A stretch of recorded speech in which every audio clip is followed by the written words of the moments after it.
Hello everyone, this is Vaishali. I really welcome all of you on my YouTube channel. So guys, आज के video में आपका काफ़ी बड़ा कन्फ्यूज़न दूर करने वाली हूँ प्रैक्टिकली पॉइंट ऑफ व्यू से। कन्फ्यूजन ये है कि नॉर्सेट करें, एम्स में आए या फिर एनक्लेक्स करें और बाहर जाएं। तो गाइस, हम लोग सब जानते हैं नॉर्सेट जो है वो आपका जितने भी हमारे एम्स हैं टोटल 9-10 उन सब में वैलिड है। इवन सफदरजंग भी कई बार आ जाता है। और जो एनक्लेक्स है वो हमारी 3 कंट्रीज़ के लिए वैलिड है, ऑस्ट्रेलिया, कनाडा एंड अमेरिका। इन दोनों में से कौन सा बेटर है और कौन सा चूज़ करना चाहिए? तो गाइज, इन दोनों के एग्ज़ाम में ज़मीन आसमान का फ़र्क है।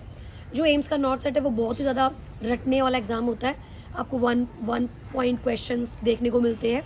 कुछ एनक्लेक्स बेस्ड भी मिलते हैं, ट्रिकी भी मिलते हैं, बट ज़्यादातर नहीं मिलते हैं। जबकि जो एनक्लेक्स का एग्ज़ाम होता है वो कम्प्लीटली थ्योरी बेस्ड होता है, प्रैक्टिकल बेस्ड होता है और उसमें आपको दिमाग लगाना पड़ता है, सोचना पड़ता है। कंटेंट जो भी आपका क्वेश्चन का आंसर है वो आपको थोड़ा सोच कर देना पड़ता है, वो 1 लाइन क्वेश्चंस नहीं होते हैं। सो पेपर में पेपर अलग अलग है और ये वैलिड भी अलग अलग जगहों पे है। तो अगर आप इंडिया में वेल सेटल्ड हो, आपकी फैमिली यहाँ वेल सेटल्ड है और आप जिस जगह में आपको एम्स मिला है उसी जगह में आप रेजिडेंशली वहीं से हो, तो आपको आई डोंट थिंक सो कहीं जाने की ज़रूरत है। फॉर एग्जाम्पल, आप दिल्ली से ही हैं और दिल्ली में ही आपकी जॉब लगी है, देन दैट्स गुड। लेकिन एक चीज़ और, अगर आपको स्टेगनेंट लाइफ पसंद है, रुकी हुई, बस अपना आना, नहाना धोना, खाना, जॉब करना, वापस जाना, सोना, बिल्कुल स्टेगनेंट से ज़िंदगी पसंद है, then this is a best option. लेकिन अगर आप 0.1% भी एडवेंचरस हो और आपको एक्सप्लोर करना पसंद है, आपको दुनिया घूमना पसंद है, आपको चीज़ों को आजमाना पसंद है, आपको अलग अलग जगहों में जाना पसंद है, then guys NCLEX is a best option. Because NCLEX आपको ऑस्ट्रेलिया ही नहीं, अमेरिका और कनाडा की अपॉर्चुनिटी भी देता है। इस एग्ज़ाम के बेसिस पे आप इन तीनों कंट्रीज़ में अप्लाई कर सकते हैं। और नेक्स्ट ऑप्शन क्या है, अगर आप घर से दूर हो तो आपके लिए दिल्ली भी वही है और ऑस्ट्रेलिया भी वही है। उल्टा ऑस्ट्रेलिया, कनाडा, अमेरिका में आपको एक्सप्लोर करने के लिए बहुत कुछ है।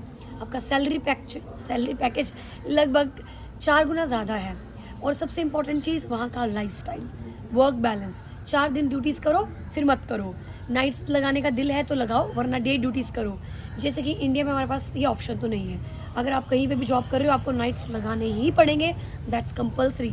फॉर एग्जांपल, अगर मैं अपनी बात बताऊँ, मुझे नाइट्स पसंद बिल्कुल भी नहीं है, बिल्कुल पसंद नहीं है। सो अकॉर्डिंग टू मी, मैं अपनी अगर नज़रों से देखूँ तो मेरे लिए Australia won of the best option. मेरा घर भी हिमाचल में है, वैसे भी फरीदाबाद में है, तो मेरा दिल्ली में तो कुछ भी नहीं है। सो आई थिंक मेरे लिए Australia will be the best option. अगर आप लोगों को लगता है इन दोनों चीज़ों के पॉइंट ऑफ व्यू से कि क्या बेटर है आपके लिए, तो आई थिंक अब आप ज़्यादा क्लैरिटी से पता लगा पाओगे कि क्या बेटर है, इंडिया या फिर बाहर। और बाहर जाना है तो फिर ये सब चीज़ें तो